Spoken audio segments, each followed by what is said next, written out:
கண்மணியில் நான் கண்டு கொண்டேன். எத்தனை பெண்களை கடந்திருப்பேன், இப்படி என் மனம் துடித்ததில்லை.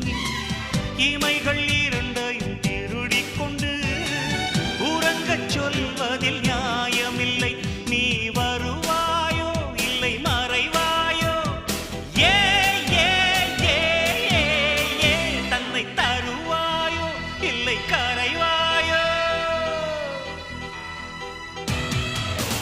உன்னை பார்த்த பின்பு நானாக இல்லையே.